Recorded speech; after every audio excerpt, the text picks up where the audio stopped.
Hello, and welcome back to session number 7 of our astronomy unanswered questions. I am your host today, Mr. Mikulski, and I am looking forward to answering a few more questions from you out there. All right, let's begin. All right, user Missouri Guy 27. All right, Missouri Guy 27 writes, "Why do stars appear to be twinkling in the sky?" Ooh, great question. And I know the answer. All right, so here's why. Because that starlight comes to us all the way far, far away in space. But really, the issue is not the space part, it's because it enters our atmosphere.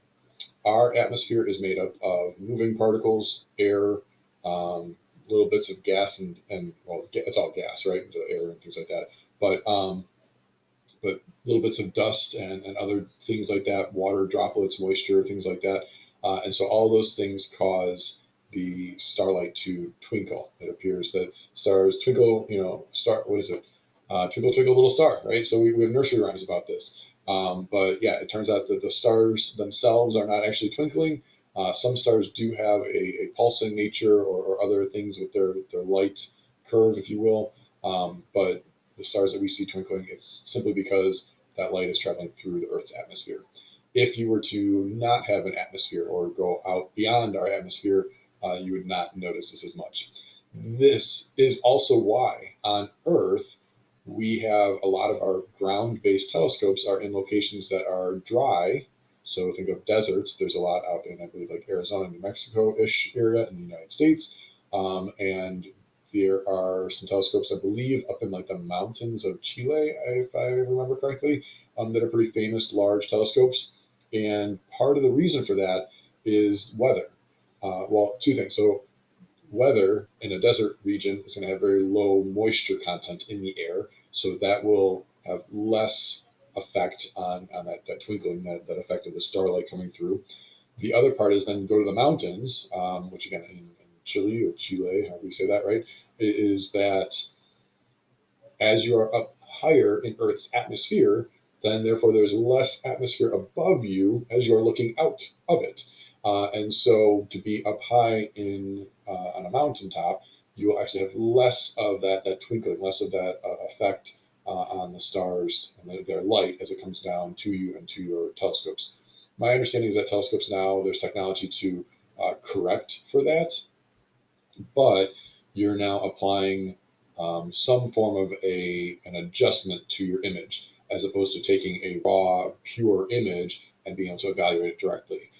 And so I think the concern for scientists being trying to get as much pure data as possible, then this is where like you go to Hubble and be like, well, Hubble's already out in space taking pictures of space, so that's kind of like the best case scenario.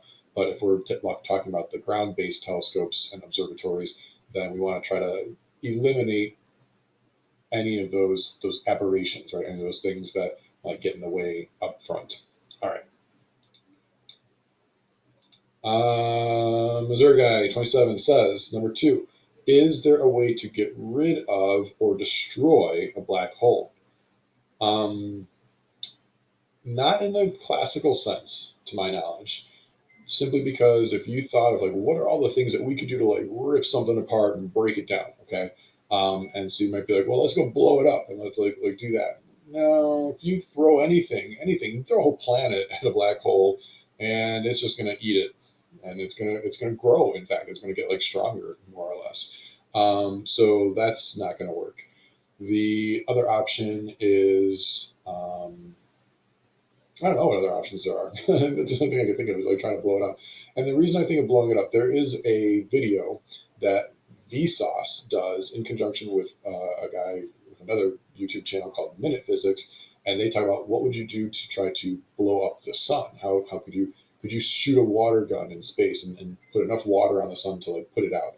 And he goes into the details of that. It's a really good two-part video that I highly recommend you looking at. But the the gist of it is for a star or a black hole, I think the same would be true, to try to disrupt it, to take away its star or black hole properties would be to cause it to expand in the sense that expand in a way that its density got less and less.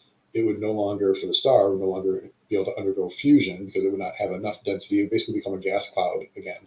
And so I would take that idea and try to extrapolate to say, oh, could that be done through a black hole?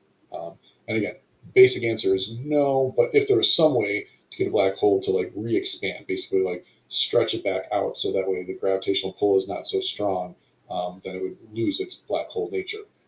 Now, on the other hand, in a very true, realistic way, the best way to get rid of a black hole is to leave it alone.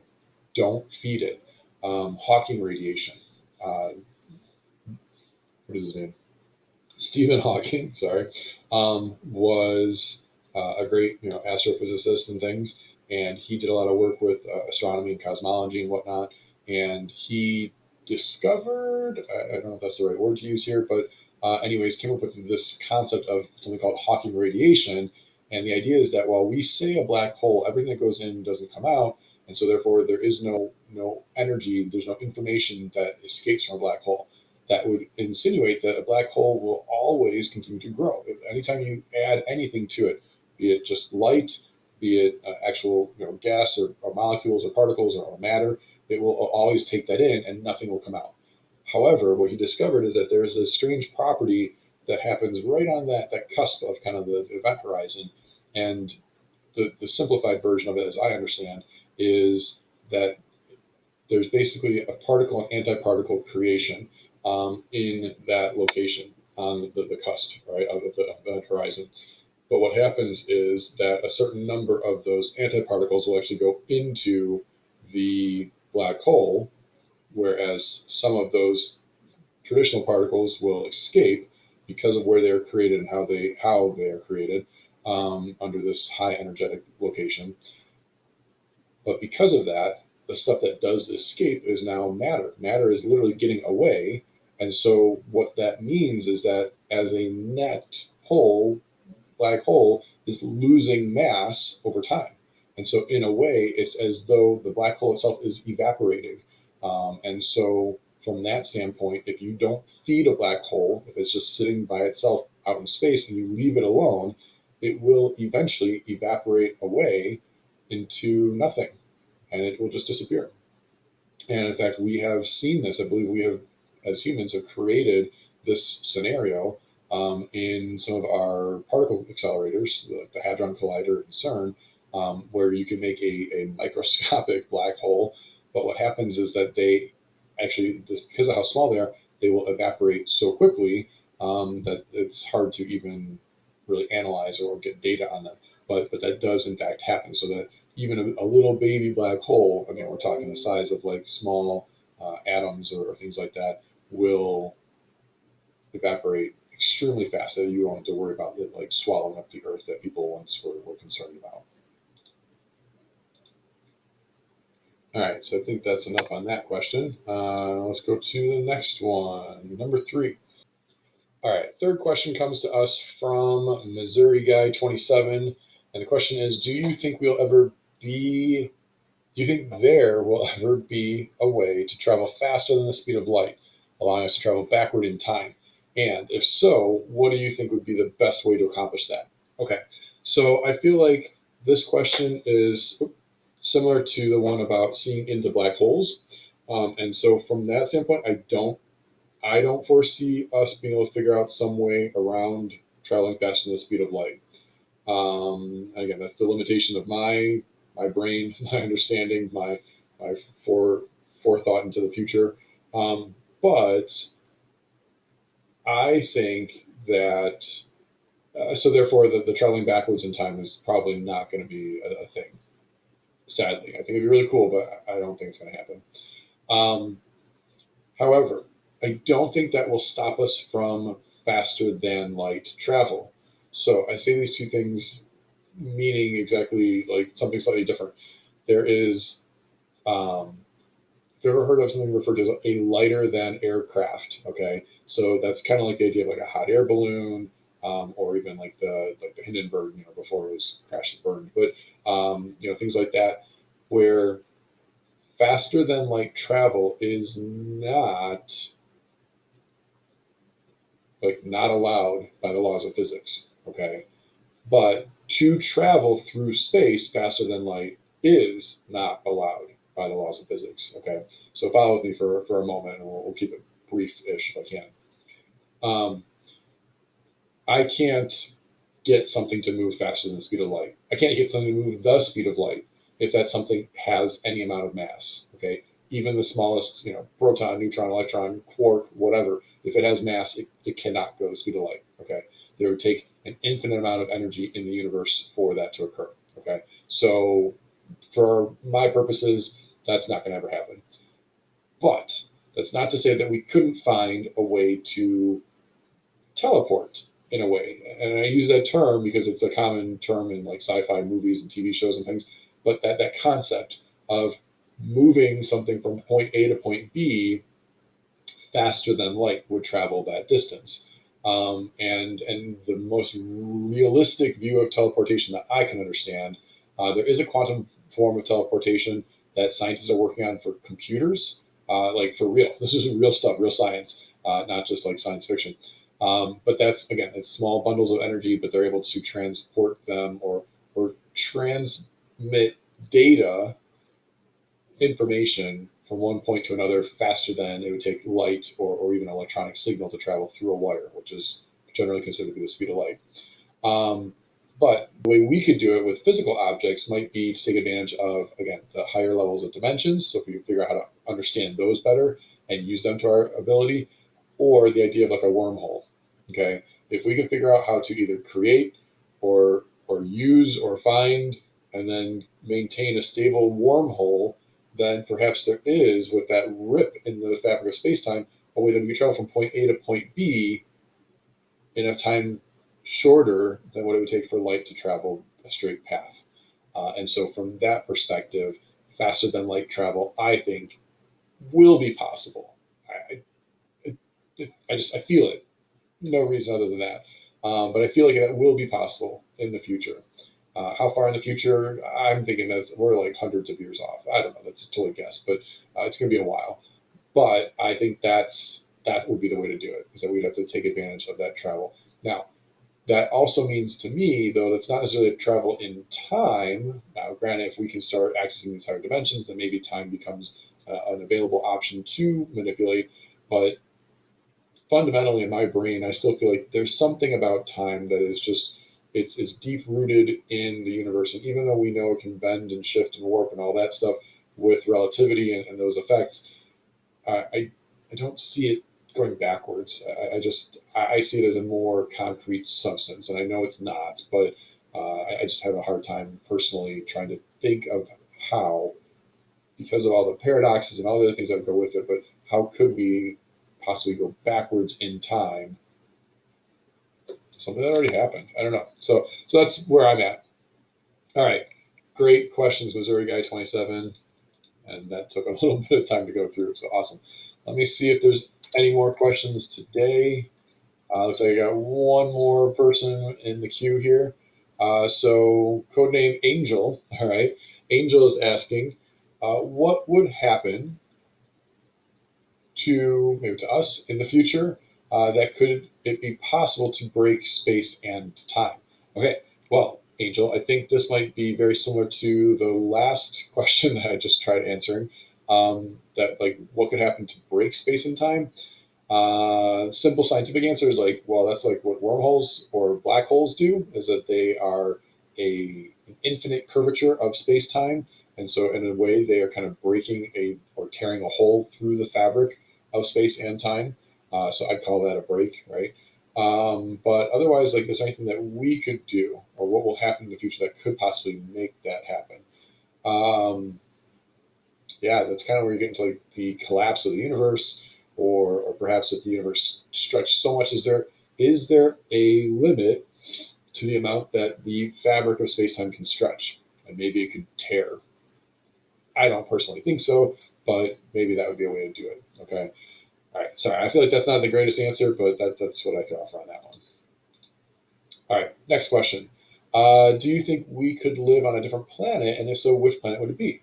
Okay, great. I think this question may have come up earlier in one of my videos, but I think that yes, definitely before we go digging into black holes and taking pictures inside the sun, I think that us living on another planet or perhaps even another moon in our solar system is definitely plausible. All right, definitely within our technological means. I think we have the technology to do it. I don't think we have the money, the resources, or the interest right now to do it as a collective species, as a civilization. Who's going to spend the money on that when we can't figure out how to beat a pandemic, a virus that has been passed throughout our entire planet? So think about our limitations and our abilities. We could do a lot of cool things, but we're still limited by quite a bit too. Anyways, which one would it be? So I always forget. I do think the possibilities of like going to the moon, that's not that great, but it's there. It's close. Going to Mars, a lot of people like that one. I would vote for that too. I think Mars is a good vote. The other options are going further away, and those are again I forget which one it is, but some of the moons of Saturn and Jupiter being possible candidates for us because we believe that there is liquid water on those moons. Rather, it's not on the surface because the surface is too cold, so it's frozen on the surface, but there is believed to be liquid water under the surface, and so maybe there's an ocean there on that moon, to which who knows? Maybe there's whales swimming around, or maybe not, whales from Earth, but the equivalent of some other sea creatures that have found a way to survive with lower levels of light because it's further away from the sun. Maybe colder temperatures because again it's also farther away from the sun. But if there's an internal heat source in that moon that maybe keeps that liquid water, can't be colder than 32 degrees if it's liquid water, so that helps too. But I think that those would be definitely options. Now, in a more fun way, kind of like the movie Interstellar, maybe we could travel and find a star with a star and planet system that's outside the solar system and go find some cool places to be there. That might be kind of neat. But those are definitely plausible. But again, now you get to travel issues. How long will it take? Oh, excuse me. How long will it take for us to get there? All right, last question for the day. Do you think is there a possible way we could go ludicrous speed like Spaceballs? Well, if you do, just be prepared that you might jump into plaid. So if you want to do that, then for sure we could definitely go ludicrous speed. The funny thing is, okay, so and on a more scientific note, and I hate to like squash the fun of that movie because I love that movie, is that the things that they're showing, like that only happens for the acceleration. You don't get thrown backwards because you're going really, really fast. In fact, if, again, assuming we had the infinite amount of energy in the universe to create an engine that is so powerful that it could accelerate us and get us to go to the speed of light, the acceleration is the piece that you feel. That's the part where you will actually have the sensation of being thrown into the back of the cabin or being pushed into your chair while the rocket accelerates you. So while you're speeding up or slowing down. Once you get there, if you could get to the speed of light, or let's go realistic, let's say we go 99% the speed of light. Once you're there, you would not feel as though you were traveling at all necessarily because you're out in space, you're traveling at a constant velocity. So there's physics concepts there that tell us that's no different from standing still. In the same way that if you get into an airplane, the airplane's traveling hundreds of miles an hour, but if you're sitting in your seat, you don't feel that constant push in the back of your seat for the 2 hour long flight or whatever it is. It's only while you're accelerating, it's while you're changing your direction, speeding up or slowing down, things like that. That's when you feel that. So ludicrous speed, I think, is definitely possible. What do you define as ludicrous speed? Is that faster than the speed of light? Well, then that may not be possible. But anyways, it's a fun thought to think about. All right, thanks for joining me on this one. Stay tuned for any future videos. Otherwise, like, comment, and subscribe, and I'll catch you in the next one. Bye, everyone.